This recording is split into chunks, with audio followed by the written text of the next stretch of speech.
Glad to have you join us on this edition of the show.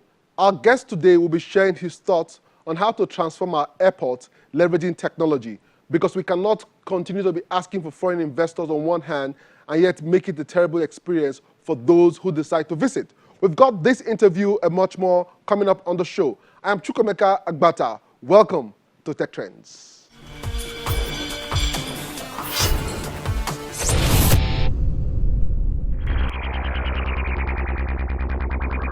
There can be infinity uses of the computer and of new age technology, but if the teachers themselves are not able to bring it into the classroom and make it work, then it fails.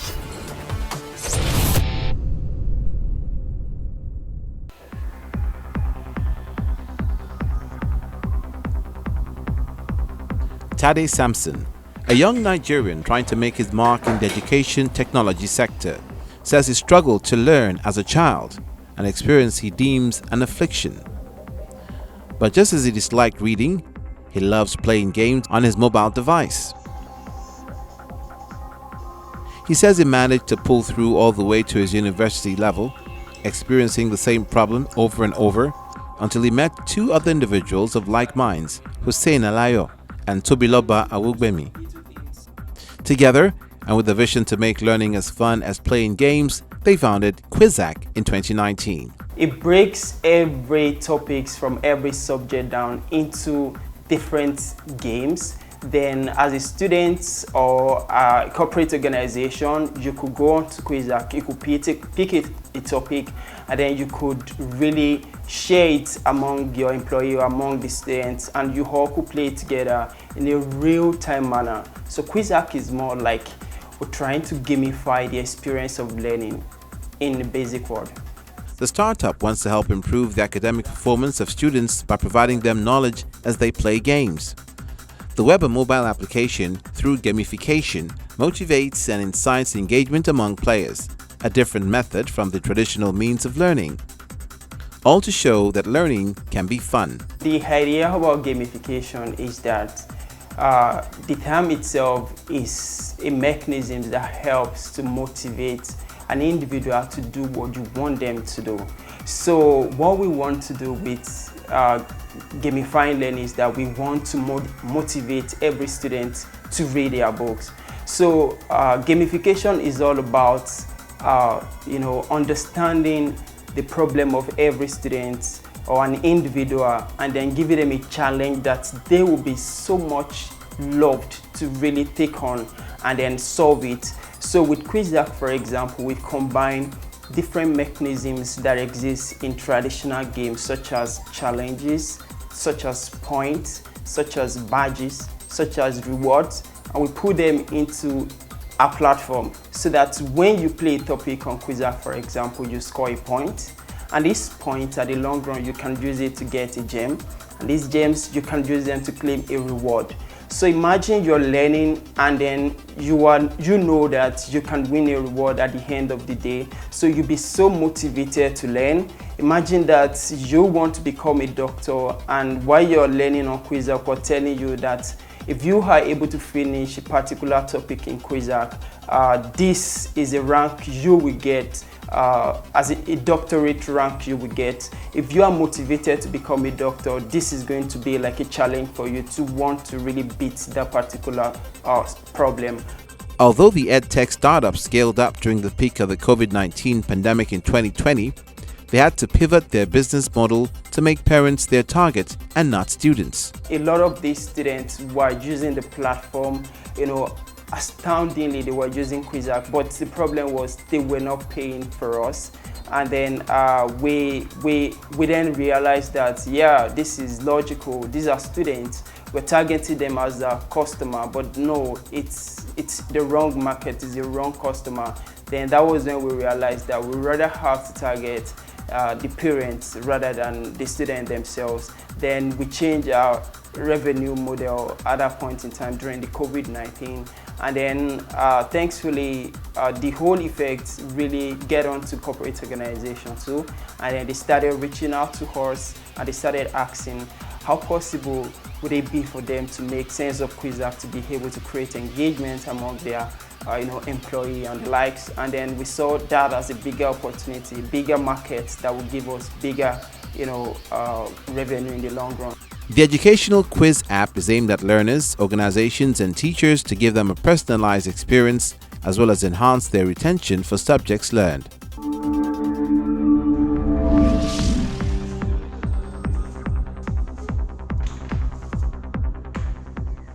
Three university students have designed and built a robotic dog that walks and barks when it hears any sound.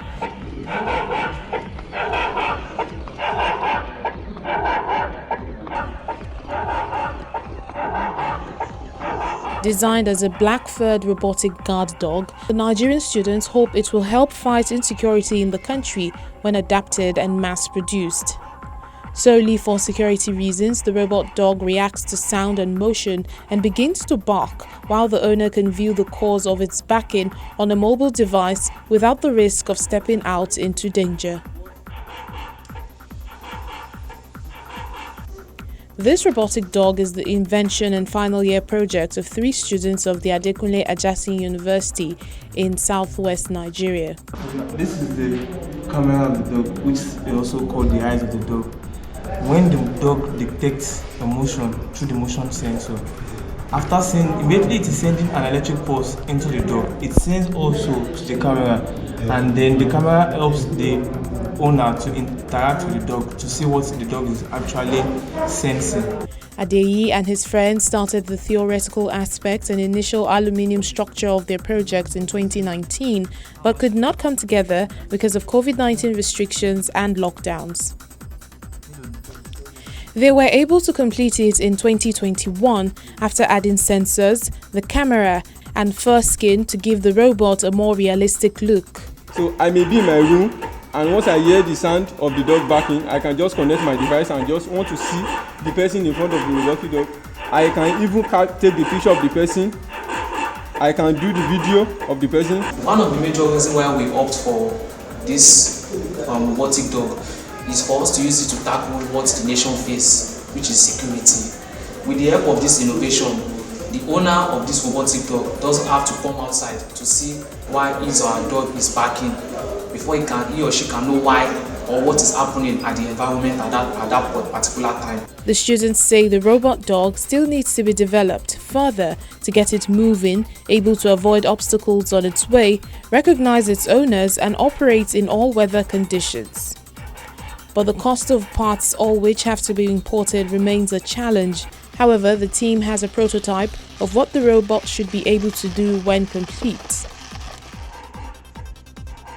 Jalili Adedeji, a research scientist at the Adekunle Ajasin University, is supervising the project.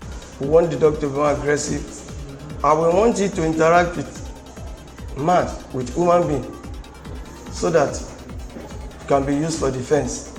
It has more advantages ahead of the normal dog that we have. The normal dog has limitations.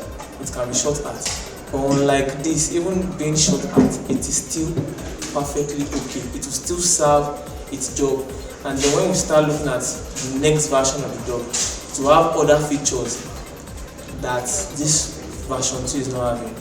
Nigeria is battling an Islamist insurgency in the northeast and a spate of kidnappings for ransom in the north and northwest. Deployment of technology has been touted in the past as a means of curbing insecurity.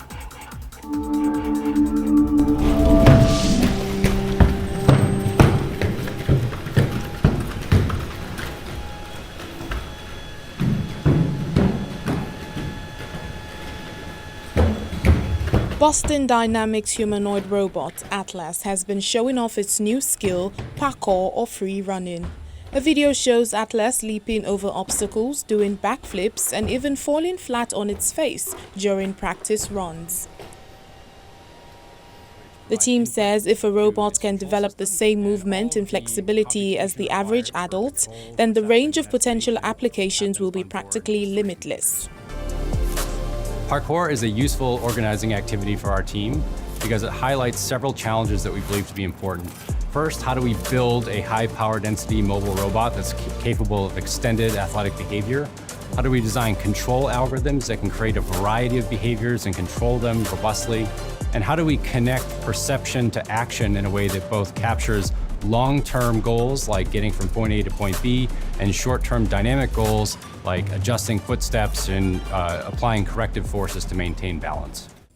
Atlas stands 5 feet tall, weighs 190 pounds, uses hydraulics and battery-powered electric motors for movement, and has 3 onboard computers.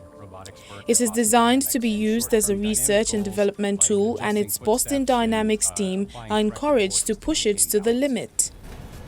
It can be frustrating sometimes. The robots crash a lot. It's not the robot just magically deciding to do parkour. It's kind of a choreographed routine, much like, a skateboard video or a parkour video where, it's an athlete that's practiced these moves dozens or hundreds of times even to get to that, that high level, that exciting, capability. So we're kind of doing the same thing here with Atlas. We're exploring, how to push it to its limits, sometimes operating at those limits. And, we learn a lot from that in terms of how to build robots that can survive, falling on their face and getting back up and doing it again. We also learn a lot about the behavior, the control, the thing that, puts one foot in front of the other. These videos are a true team effort. First, of course, we have the software team who is responsible for creating all the behaviors and control software required to execute the behaviors reliably on the robot. We have a hardware team who is responsible for making strategic upgrades to our robots that enable things like extended dance and parkour routines. Our technicians debug and repair a variety of issues that can range from broken mechanical parts to hydraulic leakages to electrical failures. And our operations staff is responsible for building these environments and repairing them when robots crash through them and helping us run the many, many tests required to get this kind of a demonstration to a high degree of reliability. The team says Atlas has evolved over the last decade and is now able to adapt movement already in its repertoire based on what its cameras see. The result is it does not need to be pre-programmed for every motion. Instead, the team creates a smaller number of template behaviors that can be matched to the environment and executed online. Boston Dynamics staff say they are helping design the foundation for the skills the next generation of robots will need.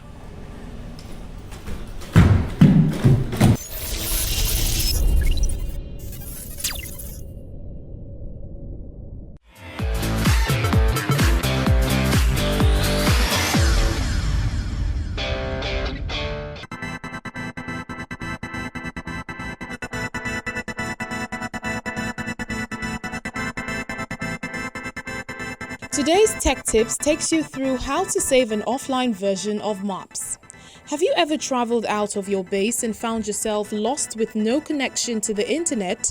If you want to avoid this ever happening to you, then save a Google Maps offline version following these steps.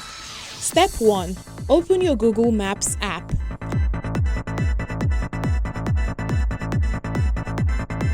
Step 2. Search for a place like Lagos or Enugu or wherever you may be traveling to. Step 3. Select the area that you would like to save as shown on the screen. Note that you can expand or decrease the size you want by zooming in or zooming out. Step 4. Click Download and remember to give your offline map a name. This process will ensure that you have access to be directed by the map with or without internet. Keep in mind that any saved maps will only remain on your device for 30 days, after which it will be deleted. This is one of the ways technology simplifies life. And that's our tech tips for today.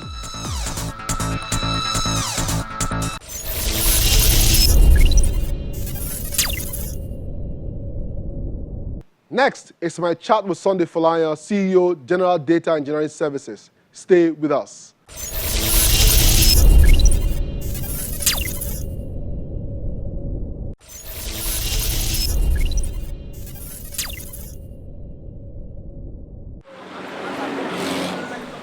Commuting in a busy and crowded city like Lagos could sometimes be overwhelming amidst traffic jams and other characteristics the megacity is known for.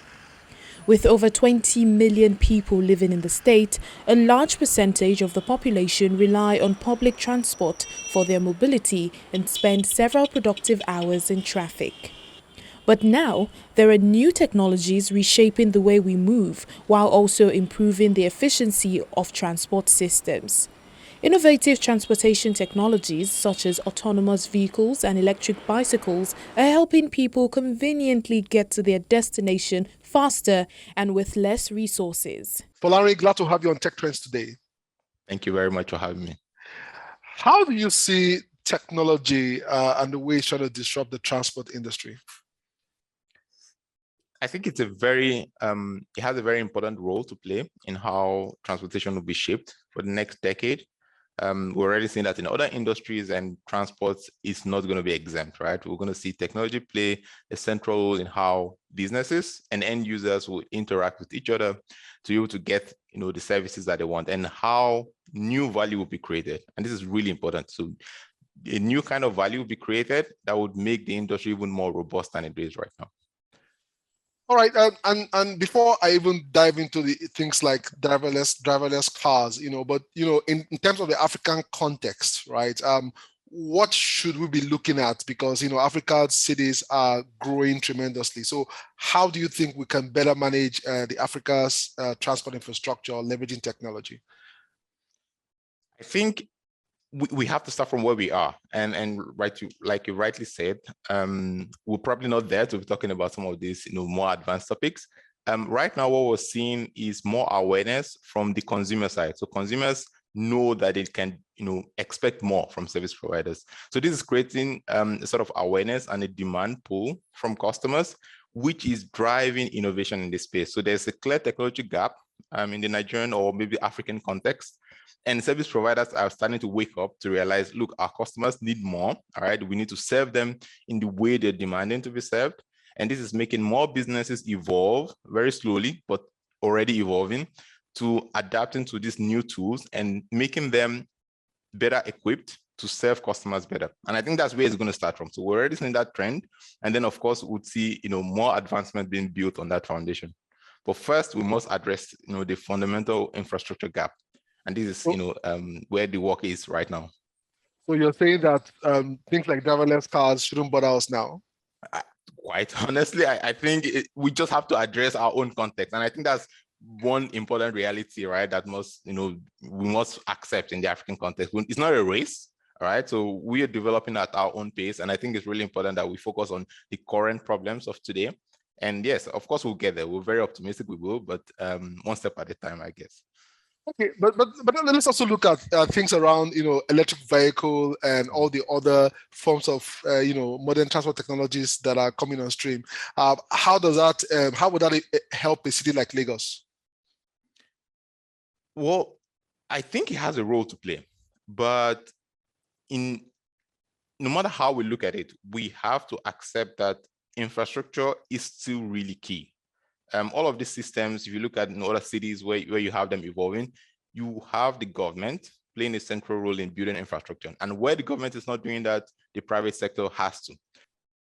Building systems that easily connect. I think that's one of the fundamental ways some of the companies are already doing that, which is very encouraging, right? So private companies are already building digital systems that better communicate with each other, that make it possible for other ventures to leverage existing infrastructure. Nobody wants to have to build infrastructure all by themselves. So in the case of maybe Lagos, right, being able to aggregate, sort of traffic data, for instance, right, could be some sort of tool that maybe another company, right, that wants to provide some sort of mobility as a service, right, can leverage to be able to build that technology on. So there are different examples of this, but essentially, we have to address that. And I think many companies are starting to realize this sort of gap, and they're sort of investing resources to make sure that this infrastructure exists to enable us build more systems. I think fintech is really a good example of how they've done something similar. To say a lot of providers have worked on the infrastructure to make it possible for others to just build services on top of that infrastructure.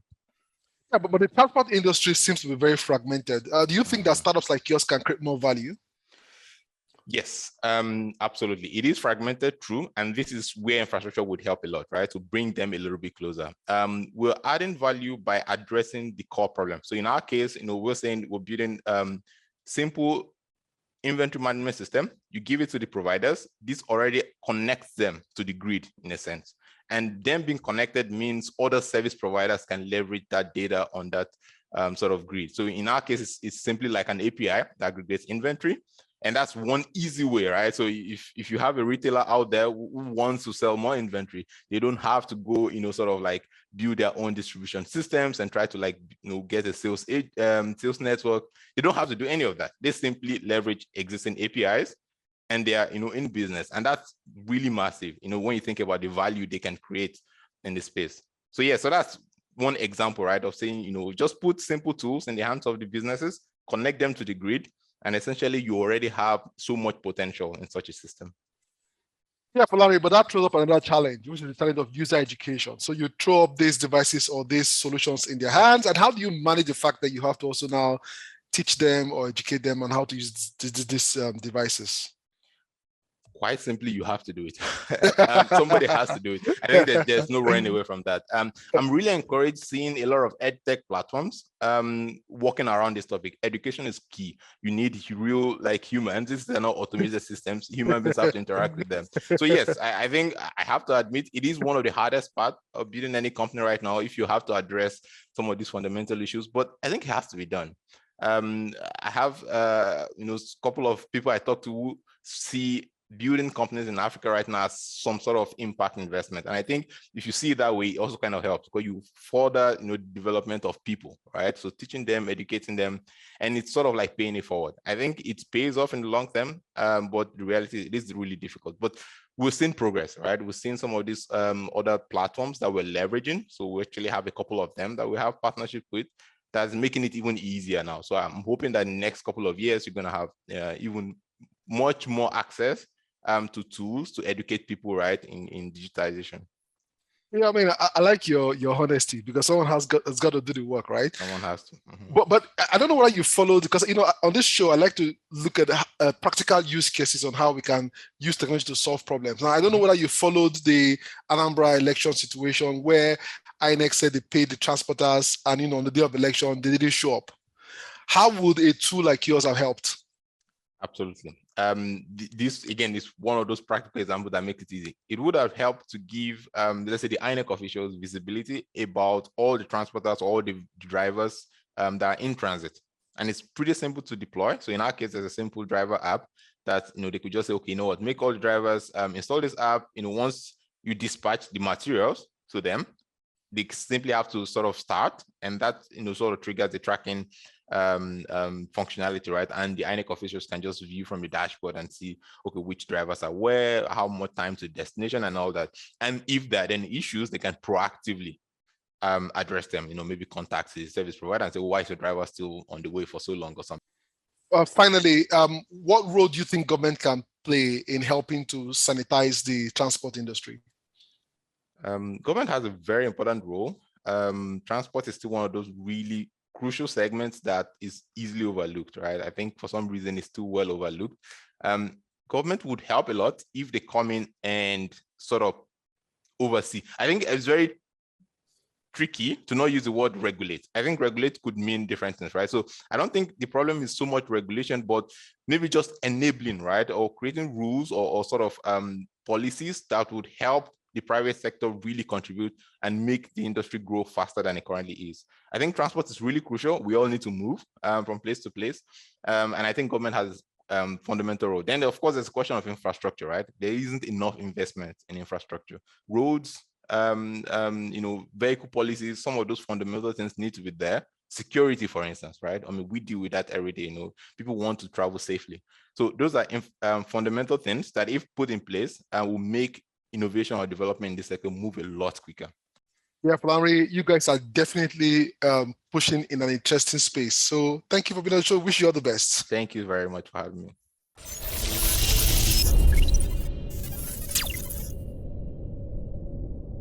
I've been chatting with the founder, T40, Folarin Ololona, who believes that the transport industry still has a lot of unlocked value, and government has to invest in building the required infrastructure, while startups in this vertical continue to work hard towards increasing trust in the industry.